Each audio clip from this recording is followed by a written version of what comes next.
Olá, turma. Vamos falar um pouco de análise de gráficos, interpretação de gráficos. Mas para isso, primeiro precisamos entender perfeitamente como funciona o sistema ortogonal cartesiano, que é um sistema de localização de pontos no plano, que é o nosso R2.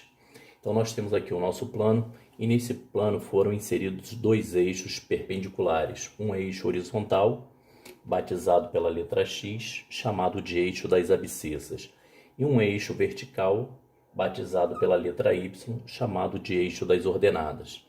O ponto de interseção desses eixos é chamado de origem. A orientação dos eixos. O eixo horizontal ele é positivo para a direita, negativo para a esquerda. Eixo vertical, positivo para cima, negativo para baixo. Esse plano, então, foi dividido em 4 regiões. Essas regiões são chamadas de quadrantes.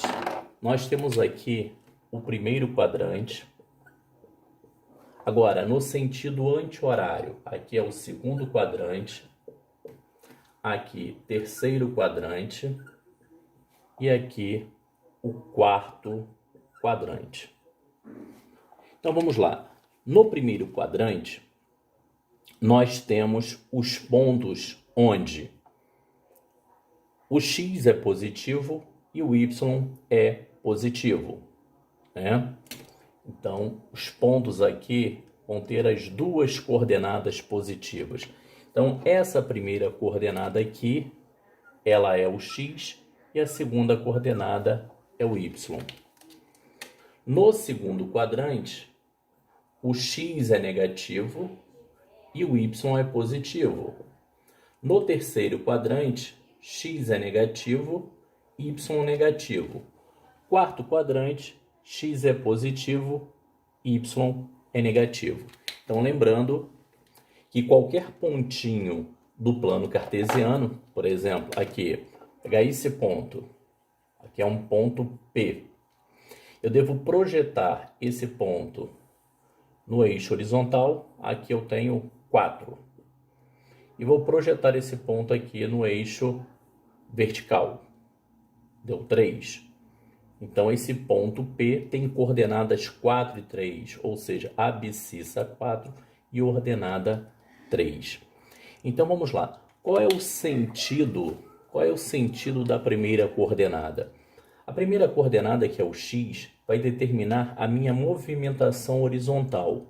Ou seja, se for positivo, eu vou para a direita. Se for negativo, para a esquerda. E a segunda coordenada, que é o y, é o movimento vertical. Positivo vai para cima, negativo vai para baixo. Então, por exemplo, se eu chego aqui para vocês e falo assim, marque o ponto A de coordenadas menos 4 e 2. Menos 4 e 2, eu tenho que sair da origem, andar 4 unidades para a esquerda e 2 unidades para cima. Então, esse ponto A de coordenadas menos 4 e 2 está localizado no segundo quadrante. 4 para a esquerda, 2 para cima. Então, se eu projetar aqui, certinho como eu falei inicialmente. Beleza? Até a próxima. Continuando aí. Agora vamos analisar alguns detalhes. Por exemplo, qualquer ponto localizado sobre o eixo x, ou seja, o eixo das abscissas, ele é da forma x0. Então, por exemplo, aqui, eu coloquei o ponto aqui na abscissa 5. Na verdade, esse ponto ele tem coordenadas 5, 0. Então, se ele está sobre o eixo x, o y é 0. Então, é o ponto 5, 0. Aí, peguei aqui esse ponto B, sobre o eixo y. O x dele é 0 e o y dele é 4. Então, voltando, todo ponto sobre o eixo x, o y é 0. Todo ponto sobre o eixo y, o x que é 0. E isso vale para qualquer análise de gráficos. Então, se vocês pegarem um gráfico na física, na química, na biologia, matemática ou qualquer outro problema que vocês tenham gráfico, se for no R2, o que vai acontecer? eu vou ter uma grandeza em função da outra. É sempre o vertical em função do horizontal. Se eu pegar algum ponto sobre o eixo vertical, significa que essa grandeza foi anulada. Se eu pegar sobre o horizontal, é porque essa grandeza foi anulada. Isso para qualquer situação, tá?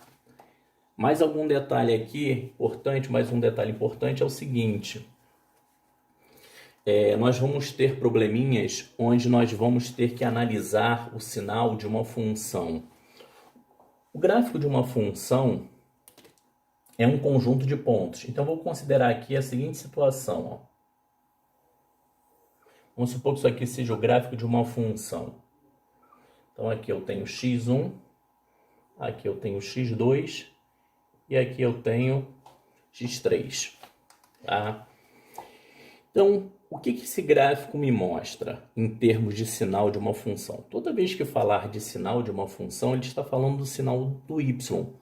Isso daqui é um conjunto infinito de pontos. Cada pontinho desse gráfico, ele tem um x e ele tem um y. Se está sobre o eixo horizontal, o y é sempre 0. E no caso de uma função, esse x1, esse x2 e esse x3 são chamados de zeros da função. O que é o zero de uma função? É o x que pertence ao domínio da função e tem imagem zero, ou seja, anula a função. Agora, se a gente pegar qualquer ponto acima do eixo x, a gente vai perceber que o y dele é positivo. Se a gente pegar qualquer ponto abaixo do eixo x, a gente vai perceber que o y dele é negativo. E já vimos que sobre o eixo x, o y é zero. Então, isso daí vai ser de extrema importância na hora de analisarmos o sinal de uma função. Então, se a gente pegar esse gráfico aqui, o que a gente percebe? A gente percebe que, ora, essa função está assumindo valor negativo, se anula, fica positiva, se anula, fica negativa, se anula e fica positiva novamente. Então, isso daqui é a variação do sinal da minha função, ó. Ela é negativa, se anulou, ficou positiva, se anulou, ficou negativa, se anulou e ficou positiva novamente. Então, essa função, onde ela é positiva? Ela é positiva para todo x entre x1 e x2, ou maior que x3. Então, eu vou considerar aqui para vocês em vermelho, olha. Se eu pegar aqui, ó, qualquer x entre x1 e x2, ela é positiva. Ou para qualquer x maior que x3. E vou pegar em verde onde ela é negativa. Se eu pegar qualquer x menor que x1 ou entre x2 e x3, essa função assume valor negativo. Agora, uma outra situação importante. Vamos observar aqui que nós temos dois gráficos, o gráfico de uma função f e o gráfico de uma função g. Observe que ocorre uma interseção. Qual é o significado desse ponto de interseção numa análise de gráficos? Se elas se interceptam, significa o quê? Que existe um valor de x para que essas funções sejam iguais, ou seja, tenham a mesma imagem. Então, a interseção entre dois gráficos de funções significa que essas funções elas assumem o mesmo valor, ou seja, elas são iguais neste ponto. Agora, continuando aí. A partir desse ponto de interseção, se eu olhar à direita dele, ou seja, para x maior que x0, eu observo que o gráfico da f está acima do gráfico da g. Então, significa que f está assumindo um valor maior que g. Se eu olhar para a esquerda, é a g que está acima, ou seja, menor que x0, a g está assumindo um valor maior que a f. Isso é muito importante. Uma outra coisa que é muito importante também é o seguinte. Eu considerei aqui o gráfico de uma função afim, especificamente, mais precisamente, f de x igual a 2x mais 4. Quando x for zero, o y é 4, ou seja, é o termo independente. Se eu pegar essa lei e igualar a zero, 2x mais 4 igual a zero, 2x igual a menos 4, x menos 2, vai me dar o zero da função, que é menos 2. Mas o que eu quero chamar a atenção é esse pequeno detalhe aqui. Vamos supor que eu pegue este ponto. Esse ponto aqui, ele tem coordenadas menos 1 e 2. Tá? Esse é o ponto A.